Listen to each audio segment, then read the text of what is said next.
Hello नमस्कार दोस्तों, स्वागत है आज के हमारे इस वीडियो में। तो दोस्तों आज हम इतिहास के 100 महत्वपूर्ण तथ्यों पर बात करेंगे, जो कि किसी भी एग्जाम के लिए बहुत ही महत्वपूर्ण टॉपिक रहने वाला है। चाहे आप यूपी पुलिस की तैयारी कर रहे हैं, यूपीएसआई या यूपी लेखपाल या एसएससी जीडी, किसी भी एग्जाम की तैयारी कर रहे हैं, आपको इस वीडियो से क्वेश्चन देखने को जरूर मिलेंगे।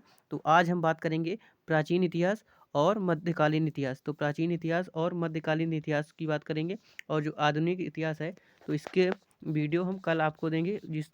आज हम केवल प्राचीन और मध्यकालीन इतिहास पर बात करेंगे, और जो कि बहुत ही महत्वपूर्ण जो टॉपिक रहने वाले हैं उसी पर बात करेंगे। तो चलिए शुरू करते हैं। अगर आपको इसकी पीडीएफ भी चाहिए तो आप हमारे टेलीग्राम चैनल से जुड़ सकते हैं, वहाँ पर आपको इसकी पीडीएफ भी उपलब्ध करा दी जाएगी।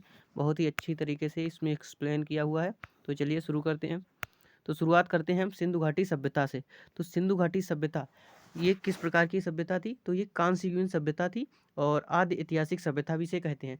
और हड़प्पा स्थल जो है ये सबसे पहला खोजा गया स्थल है, इसीलिए इसे हड़प्पा सभ्यता भी कहते हैं। तो हड़प्पा सभ्यता किसे कहते हैं? तो सिंधु घाटी सभ्यता को हड़प्पा सभ्यता और कांस्य युगीन सभ्यता और आदि ऐतिहासिक सभ्यता कहते हैं। इसका समय कब से कब तक था? तो इसका जो समय था वो 2400 ईसा पूर्व से 1700 ईसा पूर्व तक इसका समय काल माना गया है। तो समय अवधि कब से? तो 2400 ईसा पूर्व से 1700 ईसा पूर्व इसकी समय अवधि मानी गई है। तो बात करें हड़प्पा स्थल की, जो सबसे पहला खोजा गया सिंधु घाटी सभ्यता का सबसे बड़ा जो स्थल खोजा गया हड़प्पा, तो उसके बारे में बात करें तो इसकी खोज जो की थी वो दयाराम साहनी ने की थी। और कब की थी? 1921 में दयाराम साहनी ने इसकी खोज की थी। उसके बाद जो हड़प्पा स्थल है ये किस नदी के किनारे स्थित है? तो ये रावी नदी के इस किनारे स्थित है हड़प्पा स्थल, और जो कि वर्तमान में पाकिस्तान में स्थित है। ठीक है। मोहनजोदड़ो की बात करें तो मोहनजोदड़ो का अर्थ होता है मृतकों का टीला। तो मृतकों का टीला किसका अर्थ होता है? तो मोहनजोदड़ो का अर्थ होता है मृतकों का टीला। किसका अर्थ होता है? तो मोहनजोदड़ो का अर्थ होता है। और ये इसकी जो खोज की थी वो राखलदास बनर्जी ने की थी। कब की थी? तो 1922 में इसकी खोज हुई थी। तो किसने की थी? राखलदास बनर्जी ने की थी। और ये सिंधु नदी के तट पर स्थित है। तो सिंधु नदी के तट पर स्थित मोहनजोदड़ो, और जो कि वर्तमान में पाकिस्तान में स्थित है। ठीक है। तो पाकिस्तान में है इस समय मोहनजोदड़ो। और जो पुरातात्विक महान एक पुरातात्विकविद थे जिनका नाम पिग्गट था, उन्होंने सिंधु घाटी सभ्यता का जो विस्तृत ये साम्राज्य था इसकी जो जुड़वा राजधानी बताया है, तो हड़प्पा और मोहनजोदड़ो को बताया है। किसने? पिग्गट ने हड़प्पा और मोहनजोदड़ो को जो जुड़वा राजधानी बताया है। उसके बाद बात करते हैं तो इसकी विशेषता थी, ये मृतकों का टीला कहा जाता था। यहाँ विशाल अन्नागार और कांसे की नर्तकी की मूर्ति मिली। तो विशाल अन्नागार और कांसे की नर्तकी की मूर्ति कहाँ मिली? तो ये मोहनजोदड़ो मिली। और ये किस नदी के किनारे स्थित है? तो सिंधु नदी के किनारे स्थित है। आगे बात करें लोथल की, तो लोथल कहाँ पर है? तो लोथल वर्तमान में गुजरात में स्थित है, और भोगवा नदी के किनारे स्थित है। यह एक डोकयार्ड गोदीवाड़ा था, यानी कि एक बंदरगाह था। तो बंदरगाह जो सिंधु घाटी सभ्यता का सबसे बड़ा बंदरगाह जो था वो लोथल था, और भोगवा नदी के किनारे स्थित था। ठीक है।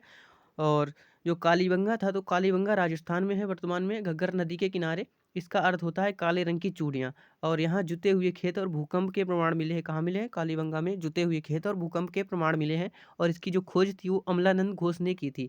उसके बाद धौलावीरा, तो धौलावीरा जो गुजरात में वर्तमान में स्थित है, एकमात्र नगर जो 3 भागों से में विभाजित था। पूर्व, मध्य और पश्चिम में विभाजित कौन सा था? तो धौलावीरा था। इसी कारण इसे 40वीं जो यूनेस्को विश्व धरोहर है इसमें शामिल किया गया है। भारत की जो 40वीं विश्व यूनेस्को विश्व धरोहर है वो धौलावीरा है। और इसे कब शामिल किया गया? तो 1921 में किया गया।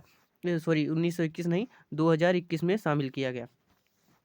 उसके बाद देखते हैं चन्नूधड़ो। तो चन्नूधड़ो वर्तमान में पाकिस्तान में है, और मनके बनाने का कारखाना जो था वो चन्नूधड़ो में था। और इस जो ये किस नदी के किनारे स्थित है? तो चन्नूधड़ो सिंधु नदी के किनारे स्थित है। तो सिंधु नदी के किनारे कौन सा स्थल स्थित है? तो एक हो गया हमारा चन्नूधड़ो, और एक हो गया मोहनजोदड़ो। ये सिंधु नदी के किनारे स्थित है। राखी गढ़ी की बात करें तो राखी गढ़ी वर्तमान में जो हरियाणा में है, और भारत में स्थित सबसे बड़ा हड़प्पा स्थल। तो जो भारत में जो स्थित है, वैसे तो सबसे बड़ा है जो हड़प्पा, लेकिन जो भारत में सबसे बड़ा स्थल है जो वो कौन सा है? तो राखीगढ़ी वर्तमान में। तो सीमा विस्तार की बात करें तो उत्तर से दक्षिण और पूरब से पश्चिम की ओर जो सीमा विस्तार है, तो उत्तर और दक्षिण, पूरब और पश्चिम में जो सीमा विस्तार है तो उसके बारे में बात करते हैं। तो जो पूर्व पूर्व में सबसे जो पूर्वी बिंदु है जो सिंधु घाटी सभ्यता का, वो कौन सा है? तो आलमगीरपुर। जो आलमगीरपुर है वो सबसे पूर्वी बिंदु है। तो आलमगीरपुर ये सबसे पूर्वी बिंदु है और ये हिंडन नदी के किनारे स्थित है। तो हिंडन नदी के किनारे कौन सा स्थित है? तो जो पूर्वी बिंदु है वो आलमगीरपुर, जो कि वर्तमान में उत्तर प्रदेश के मेरठ जिले में स्थित है, ठीक है। और पश्चिमी बिंदु की बात करें तो सबसे पश्चिमी बिंदु कौन सा है? तो सबसे पश्चिमी बिंदु कौन सा है? जो कि दास्क नदी के किनारे स्थित है। तो दास्क नदी के किनारे यहाँ पर दास्क नदी के किनारे कौन सा बिंदु है? तो दास्क नदी के किनारे एक, जो कि बलूचिस्तान में सुतकांगेडोर। तो सुतकांगेडोर कहाँ है? तो सबसे पश्चिमी, जो सिंधु घाटी सभ्यता का सबसे पश्चिमी बिंदु है वो, जो कि दस्क नदी के किनारे सुतकांगेडोर, वर्तमान में बलूचिस्तान में है। और सबसे उत्तरी बिंदु की बात करें तो सबसे उत्तरी बिंदु कौन सा है? तो सबसे उत्तरी बिंदु है मांदा। मांदा, जो कि जम्मू कश्मीर में है, तो सबसे उत्तरी बिंदु है। और ये कहाँ है, किस नदी के किनारे है? तो चिनाब नदी के किनारे स्थित है। तो चिनाब नदी के किनारे सबसे उत्तरी बिंदु है, जो कि मांदा है और जम्मू कश्मीर में है। और सबसे दक्षिणी बिंदु, तो सबसे दक्षिणी बिंदु कहाँ है? तो सबसे दक्षिणी बिंदु महाराष्ट्र में स्थित है। और किस? अहमदनगर में स्थित है। तो अहमदनगर में जो है महाराष्ट्र में, इसका जो दक्षिणी बिंदु है वो महाराष्ट्र में अहमदनगर के में स्थित है। और गोदावरी, यानी कि जो कि प्रवरा नदी, गोदावरी नदी के किनारे स्थित है। तो गोदावरी नदी के किनारे सबसे दक्षिणतम बिंदु स्थित है। उसके बाद बात करते हैं वैदिक सभ्यता और नदियाँ। तो जो वैदिक सभ्यता के बारे में बात करते हैं तो प्रमुख वेद, जो वैदिक सभ्यता का प्रमुख वेद है, जो प्राचीन, सबसे प्राचीन भी माना जाता है, वो ऋग्वेद। तो ऋग्वेद जो है ये सबसे प्राचीन वेद है। तो ऋग्वेद सबसे प्राचीन वेद माना जाता है। सामवेद को भारतीय संगीत का जनक माना जाता है। तो इस ये भी पूछ लिया जाता है, भारतीय संगीत का जनक किसे कहा जाता है? तो सामवेद को कहा जाता है। तो सामवेद को भारतीय संगीत का जनक कहा जाता है। अथर्ववेद जादू टोना के लिए प्रसिद्ध है, तो जादू टोना के लिए भी पूछा जाता है, तो अथर्ववेद। और चिकित्सा का उल्लेख भी अथर्ववेद में ही है। उसके बाद प्राचीन नदियों के नाम की बात करें तो झेलम का जो प्राचीन नाम है, झेलम का जो प्राचीन नाम है, तो वो क्या है? जो झेलम का प्राचीन नाम वितिस्ता है। तो वितिस्ता किसका नाम है? तो झेलम का प्राचीन नाम है। और चिनाब का जो प्राचीन नाम है वो क्या है? तो अस्किनी। अस्किनी किसका नाम है? तो अस्किनी चिनाब का प्राचीन नाम है। और रावी का प्राचीन नाम क्या है? तो परसुड़ी। परसुड़ी जो है रावी का प्राचीन नाम है। उसके बाद बात करें जो ब्यास है, ब्यास नदी का प्राचीन नाम क्या है? तो ब्यास नदी का प्राचीन नाम विपाशा है। तो विपाशा किस नदी का प्राचीन नाम है? तो ब्यास नदी का प्राचीन नाम विपाशा है। महत्वपूर्ण मंत्र और मंडल। तो गायत्री मंत्र जो है वो किस मंडल, ऋग्वेद के किस मंडल से लिया गया है, जो कि किससे संबंधित है, ये भी पूछा जाता है। तो गायत्री मंत्र ऋग्वेद के मतलब तीसरे मंडल से लिया गया है। और यह सूर्य देवता को समर्पित है। तो सूर्य देवता को समर्पित गायत्री मंत्र ऋग्वेद के तीसरे मंडल से लिया गया है। वर्ण व्यवस्था, जो कि ऋग्वेद के 10वें मंडल से ली गई। तो 10वें मंडल से कौन सी, क्या लिया गया? तो 10वें मंडल से लिया गया है वर्ण व्यवस्था, जो कि पुरुष सूक्त में है। तो और सत्यमेव जयते कहाँ से लिया गया है? तो सत्यमेव जयते मुंडकोपनिषद। तो मुंडकोपनिषद से क्या लिया गया है? तो मुंडकोपनिषद से सत्यमेव जयते, जो ये हमारा राष्ट्रीय जो शब्द है, वो कहाँ से लिया गया है? मुंडकोपनिषद से लिया गया है। 4 आश्रम कहाँ से लिए गए हैं? तो जावालोपनिषद से जो लिए गए हैं 4 आश्रम, जावालोपनिषद से क्या लिए गए हैं? 4 आश्रम लिए गए हैं। उसके बाद जैन धर्म के तीर्थंकर की बात करेंगे तो जैन धर्म के संस्थापक कौन थे? तो जैन धर्म के जो संस्थापक थे वो ऋषभदेव थे, और जिन्हें हम आदिनाथ भी कहते हैं। तो ऋषभदेव जैन धर्म के संस्थापक थे। और जो 24वें तीर्थंकर थे वो कौन थे? तो महावीर स्वामी। तो महावीर स्वामी कौन थे तीर्थंकर थे? तो जो ये 24वें तीर्थंकर थे। उसके बाद बात करें तो महावीर स्वामी को जो ज्ञान प्राप्ति हुई, यानी कि केवल ये कहाँ हुआ? तो जाम्बिक ग्राम में ज्ञान की प्राप्ति हुई, और जिजुपालिका नदी के तट पर हुई, और साल वृक्ष के नीचे। तो जैन धर्म के वो जो 24वें तीर्थंकर महावीर स्वामी को ज्ञान प्राप्ति जम्बिक गांव में और रिजुपालिका नदी के तट पर साल वृक्ष के नीचे इन्हें ज्ञान की प्राप्ति हुई। उसके बाद बात करें इनकी निर्वाण कहाँ हो, तो पावापुरी में इनको निर्वाण प्राप्ति हुई, ठीक है। यानी कि मोक्ष की प्राप्ति कहाँ हुई? तो इन्हें जो पावापुरी में इन्हें मोक्ष की प्राप्ति हुई। और साहित्य में इनके जैन साहित्य को आगम कहा जाता है। तो जिस जैन धर्म के साहित्य को क्या कहा जाता है? तो आगम कहा जाता है। इसकी जो भाषा है वो प्राकृत या अर्धमागधी है। तो अर्धमागधी या प्राकृत भाषा है जो जैन साहित्य की। कौन सी भाषा है? तो अर्धमागधी या प्राकृत भाषा है। और कल्पसूत्र की रचना किसने की? तो जो जैन धर्म से ही संबंधित एक कल्पसूत्र जो है उसकी रचना किसने की? तो भद्रबाहु ने कल्पसूत्र की रचना की है। और पंच जो हैं जैन धर्म की में मानी जाती शिक्षाएं जो पंच महाव्रत हैं, जिसमें सत्य, अहिंसा, अस्तेय, अपरिग्रह और ब्रह्मचर्य, जो कि महावीर स्वामी द्वारा जोड़ा गया। ब्रह्मचर्य जो पहले नहीं था, पहले 4 ही थे, अब बाद में महावीर स्वामी द्वारा जो ब्रह्मचर्य जोड़ा गया। उसके बाद आगे बात करते हैं तो बौद्ध धर्म के बारे में बात करते हैं। बौद्ध धर्म जो कि बुद्ध पूर्णिमा, वैशाख पूर्णिमा, बुद्ध का जन्म, ज्ञान और मोक्ष तीनों इसी दिन हुए। तो वैशाख पूर्णिमा क्यों मनाई जाती है? तो क्योंकि बुद्ध का जन्म और ज्ञान और मोक्ष तीनों इसी दिन हुए, इसीलिए वैशाख पूर्णिमा मनाई जाती है, बुद्ध पूर्णिमा भी कहते हैं इसे। और त्रिरत्न, बौद्ध धर्म में त्रिरत्न है कौन कौन से? तो बुद्ध, धम्म और संघ, ये त्रिरत्न है। और त्रिपिटक कौन है? सूक्त, विनय और अभिधम्म पिटक, ये जो कि पाली भाषा में है, ये 3 पिटक हैं। उसके बाद महात्मा बुद्ध ने जो गृहत्याग किया वो कब किया? जो गृहत्याग किया उस समय जो घोड़ा था इनका प्रतीक था गृहत्याग का। और महाविनिष्क्रमण जो कहा जाता है गृहत्याग को कहा जाता है, महात्मा बुद्ध के गृहत्याग को महाविनिष्क्रमण कहा जाता है। और ज्ञान प्राप्ति जो हुई वो बोधगया में हुई, और निरंजना नदी के किनारे, जो कि निरंजना नदी के किनारे निर्माण हुआ, और ज्ञान की प्राप्ति बोधगया में हुई। और उसके बाद प्रथम उपदेश जो दिया वो सारनाथ में दिया, जिसे धर्मचक्र प्रवर्तन कहा जाता है। मृत्यु इनकी कुशीनगर में हुई 483 ईसा पूर्व, महापरिनिर्वाण जिसे कहा जाता है। ठीक है, तो कुशीनगर में 483 ईसा पूर्व। और इनकी जो जीवन काल मतलब इनकी उम्र थी वो 80 वर्ष थी। तो 80 वर्ष के आयु में इनको निर्माण की प्राप्ति हुई। उसके बाद बात करते हैं 4 बौद्ध संगतियाँ जो हुई, जो किसके समय हुई और उसके समय जो उनके अध्यक्ष कौन थे, तो इनके बारे में बात करते हैं। तो प्रथम जो बौद्ध संगति हुई वो 483 बीसी में हुई, और राजगृह में हुई। अजातशत्रु उस समय शासक थे, और महाकश्यप उसके अध्यक्ष थे।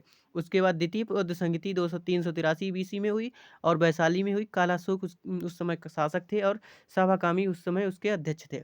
द्वितीय बौद्ध संगति के अध्यक्ष सावाकामी थे। उसके बाद तृतीय बौद्ध संगति 250 बीसी में हुई। पाटलिपुत्र जो थे इस समय जो इसके पाटलिपुत्र स्थान में हुई, और अशोक के शासनकाल में हुई, और मोगलीपुत्र इस समय इसके अध्यक्ष थे। उसके बाद चतुर्थ बौद्ध संगति 72 ईसा पूर्व में हुई, और कुंडलवर कश्मीर में हुई। कनिष्क इस समय यहाँ के शासक थे जो कश्मीर के, और वसुमित्र अध्यक्ष थे, अश्वघोष उपाध्यक्ष थे। और बौद्ध धर्म हीनयान और महायान में बटा। तो चतुर्थ बौद्ध संगति में बौद्ध धर्म जो है वो हीनयान और महायान शाखा में बट गया। उसके बाद बात करते हैं महाजनपद और मगध का उत्कर्ष। तो महाजनपद और मगध के उत्कर्ष की बात करते हैं। शुरुआत करते हैं। जो महाजनपद थे वो 16 महाजनपद बताए गए। किस जानकारी के अनुसार हमें 16 महाजनपद पता है? तो जो जैन धर्म के भगवती सूत्र, तो जैन धर्म के भगवती सूत्र जो ग्रंथ है, भगवती सूत्र जो ग्रंथ है उसके द्वारा, और जो बौद्ध धर्म में जो एक अंगुत्तर निकाय जो है, अंगुत्तर निकाय, इन 2 ग्रंथों के अनुसार हमें 16 महाजनपदों का उल्लेख मिलता है। और इसमें लिखा हुआ है, इसकी जानकारी जो है वो कहाँ से मिलती है? बौद्ध ग्रंथ अंगुत्तर निकाय और जैन धर्म भगवती सूत्र से मिलती है। और अस्मक दक्षिण भारत का एकमात्र महाजनपद, जो दक्षिण भारत का एकमात्र जो महाजनपद था वो कौन सा था? वो अस्मक था। तो अस्मक का दक्षिण भारत का एकमात्र जनपद था। मगध के वंश, तो मगध सबसे जो 16 महाजनपदों में मगध सबसे शक्तिशाली जो महाजनपद था वो मगध था। उनके बारे में बात करते हो, उसके वंश थे हर्यक वंश, जो कि इसकी स्थापना बिंबिसार ने की। उसके बाद शिशुनाग, नंद वंश और मौर्य वंश, इस प्रकार चलते मगध मगध वंश के जो मगध महाजनपद थे उसके वंश लगातार हर्यक वंश और शिशुनाग, नंद वंश और मौर्य वंश इस प्रकार थे, उन्होंने शासन किया। उसके बाद मौर्य वंश की स्थापना किसने की? तो मौर्य वंश की स्थापना चंद्रगुप्त मौर्य ने चाणक्य की सहायता से घनानंद को हराया। जो चाणक्य थे वो जो मौर्य वंश के संस्थापक चंद्रगुप्त मौर्य के प्रधानमंत्री थे, जो कि उनकी सहायता से घनानंद को हराकर मौर्य वंश की स्थापना की। सुदर्शन झील जो कि गुजरात में है, निर्माण पुष्यगुप्त वैश्य यानी कि पुष्यगुप्त ने करवाया था सुदर्शन झील का निर्माण, और चंद्रगुप्त का गवर्नर जो कि था। और बाद में स्कंदगुप्त ने जीर्णोद्धार कराया, यानी कि पुनः निर्माण कराया। किसने? स्कंदगुप्त ने सुदर्शन झील का, जो कि जूनागढ़ अभिलेख में वर्णित है। उसके बाद सम्राट अशोक और उनके शिलालेख के बारे में हम बात करते हैं। तो सम्राट अशोक का के बारे में बात करते हैं। तो सम्राट अशोक ने कलिंग युद्ध 261 में हुआ, और 13वें शिलालेख में उल्लेख मिलता है सम्राट अशोक। इसके बाद अशोक ने धम्मगी नीति को अपनाया। तो जो कलिंग युद्ध हुआ तो 261 ईसा पूर्व में, जिसमें कई बहुत ज़्यादा नरसंहार हुए। इसके कारण अशोक ने धम्म की नीति को अपनाया। और जो अभिलेख हैं, खोज जो अशोक के अभिलेखों की खोज किसने की है, तो खोज टी पैंथलर ने 1750 ईस्वी में की है। और प्रथम बार पढ़ा जेम्स प्रिंसेप ने 1837 में। और दिल्ली टोपरा लेख जो कि इन्होंने पढ़ा था 1837 में। स्तंभ लेख दिल्ली टोपरा जो जिसे फिरोज शाह तुगलक दिल्ली लाया था। तो दिल्ली टोपरा अभिलेख को जो फिरोज शाह तुगलक है इन्होंने दिल्ली में स्थापित किया था। और नौरिया नंदगढ़ रामपुरवा चंपारण में स्थित है। जो नौरिया नंदनगढ़ जो है ये कहाँ स्थित है, तो चंपारण में बिहार में स्थित है ये भी अभिलेख। और सांची का स्तूप अशोक द्वारा निर्मित था और ये कहाँ है, ये मध्य प्रदेश में है। आगे बात करते हैं गुप्त काल और अन्य राजवंश। तो गुप्त काल और अन्य राजवंश की बात करते हैं तो सातवाहन वंश। तो सातवाहन वंश का संस्थापक कौन था, तो सिमुक सातवाहन वंश के संस्थापक थे। यह मात्र सत्तात्मक समाज था। तो मात्र सत्तात्मक समाज सातवाहन वंश था। और गौतमीपुत्र सतकर्णी यहाँ के शासक महत्वपूर्ण शासक हुए हैं। उसके बाद कुषाण वंश के संस्थापक कौन थे, तो कनिष्क ने कुषाण वंश के संस्थापक जो थे वो कौन थे, कनिष्क तो यहाँ इस वंश के शासक थे। लेकिन कुषाण वंश के जो संस्थापक थे वो कौन थे, कुजुल कडफिसेस। तो कुजुल कडफिसेस जो थे ये कुषाण वंश के संस्थापक थे। और कनिष्क ने शुद्ध सोने के सिक्के चलवाए, कुषाण वंश के ही शासक थे एक। और गांधार कला और मथुरा कला का विकास भी कनिष्क के समय ही हुआ। गुप्त काल की बात करें तो गुप्त काल को स्वर्ण युग कहा जाता है। तो गुप्त काल को स्वर्ण युग क्यों कहा जाता है, क्योंकि मंदिर निर्माण की शुरुआत भी इसी समय हुई। नालंदा विश्वविद्यालय निर्माण जो कि कुमारगुप्त ने करवाया था, जो गुप्त काल है इसी समय गुप्त वंश के ही एक शासक थे कुमारगुप्त, उन्होंने करवाया था। समुद्रगुप्त भारत का नेपोलियन कहा जाता है। और जो कि प्रयाग प्रशस्ति अभिलेख में जो कि हरिशेन ने बनवाया था यहाँ पर वर्णित है। उसके बाद सती प्रथा का प्रथम साक्ष्य भानुगुप्त के एरड़ अभिलेख में मिलता है 510 ईसा पूर्व में ईस्वी में। ठीक है, तो 510 ईस्वी में एरड़ अभिलेख में भानुगुप्त के एरड़ अभिलेख में सती प्रथा का प्रथम साक्ष्य मिलता है। तो गुप्त वंश की स्थापना किसने की थी, गुप्त वंश की स्थापना श्रीगुप्त ने की थी। तो श्रीगुप्त ने किसकी स्थापना की थी, गुप्त वंश की स्थापना की थी। आगे देखते हैं प्राचीन साहित्य और वास्तुकला। प्राचीन साहित्य और वास्तुकला की बात करें तो जो हमारे प्राचीन साहित्य में जो रचनाएं हैं उनके बारे में बात करते हैं। तो कालिदास की रचना है, अब जो कालिदास की रचना है अभिज्ञान शाकुंतलम मेघदूत रघुवंशम। तो अभिज्ञान शाकुंतलम मेघदूत और रघुवंशम ये सभी कालिदास की रचना है। और इन्हें भारत का शेक्सपियर कहा जाता है कालिदास को। उसके बाद विशाख दत्त की है, विशाख दत्त की मुद्रा राक्षस है जो कि एक जासूसी ग्रंथ है। और शूद्रक की है मृच्छ कटिकम जो कि मिट्टी की गाड़ी इसका अर्थ होता है। और इसके बाद बराह मिहिर की है पंच सिद्धांतिका और बृहत से संहिता। तो बृहत संहिता और पंच सिद्धांतिका किसकी है, बराह मिहिर की है। और कल्हड़ की राजतरंगड़ी और कश्मीर का इतिहास यानी कि, तो ये सभी रचनाएं हैं और इनके प्रमुख रचनाकार हैं। उसके बाद मंदिर की शैलियाँ जो हैं, उत्तर भारत की जो शैली है वो नागर शैली है जो कि शिखर युक्त है। और मंदिर की जो द्रविड़ शैली है वो दक्षिण भारत की शैली है जिसे पिरामिड नुमा जिसे गोपुरम कहा जाता है, ये देखिए।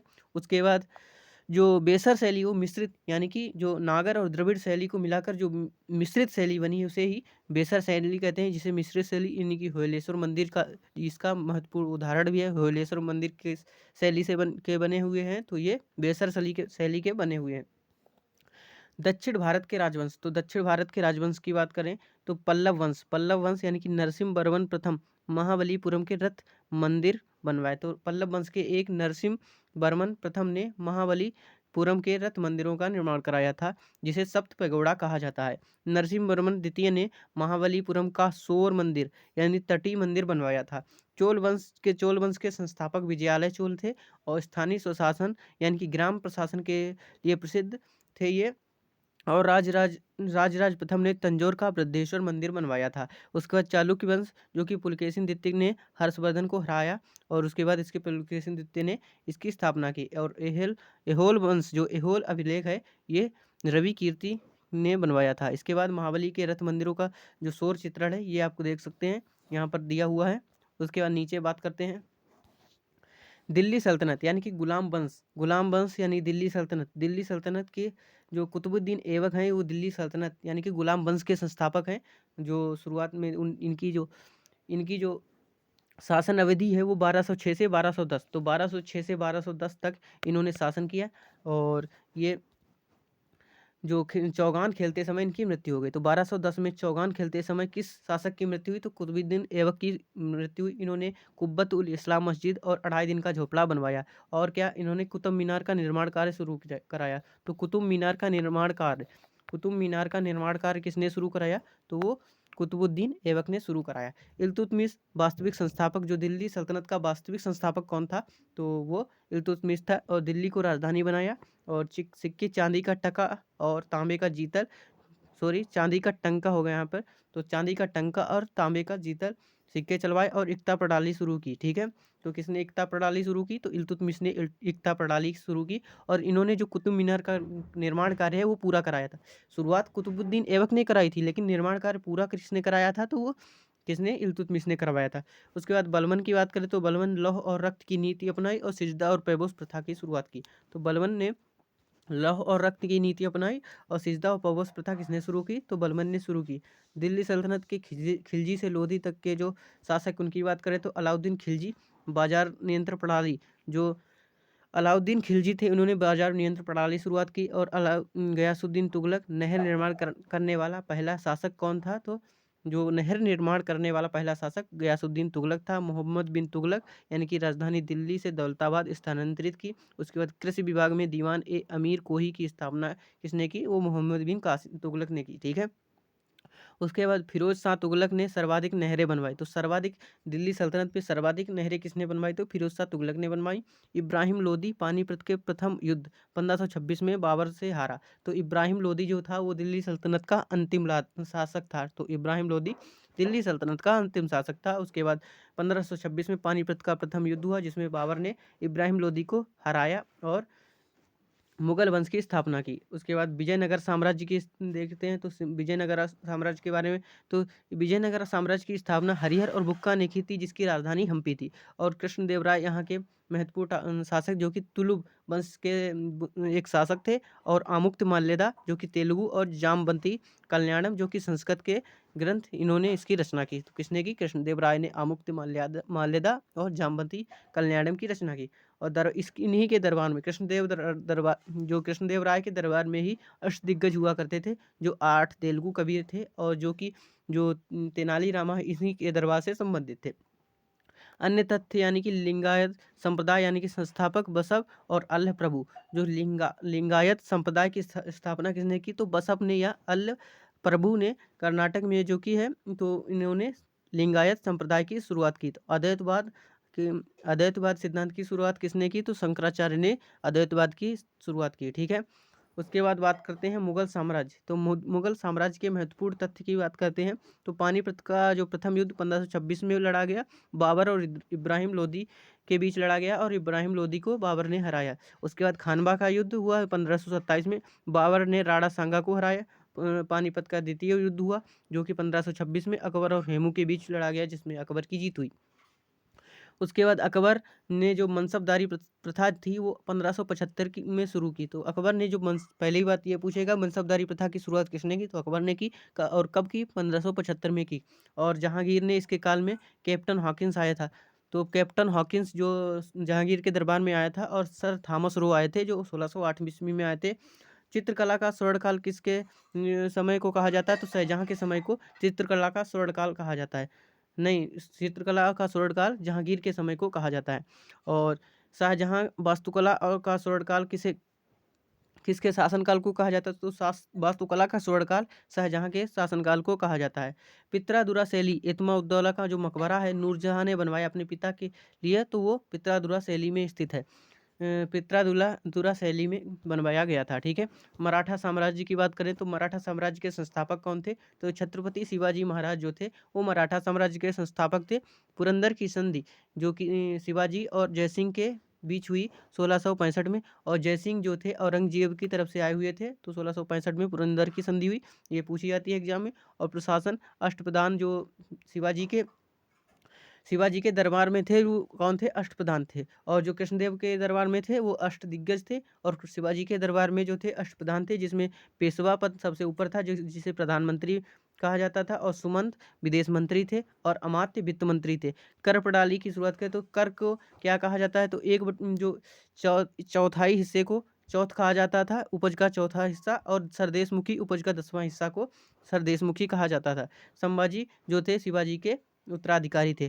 तो आपको उसके बाद निर्णय इतिहास के निर्णायक युद्ध की बात करें तो विस्तिस्ता का युद्ध, तो हाइडेस्पीज का युद्ध जो था वो 326 बीसी में सिकंदर और पोरस के बीच हुआ।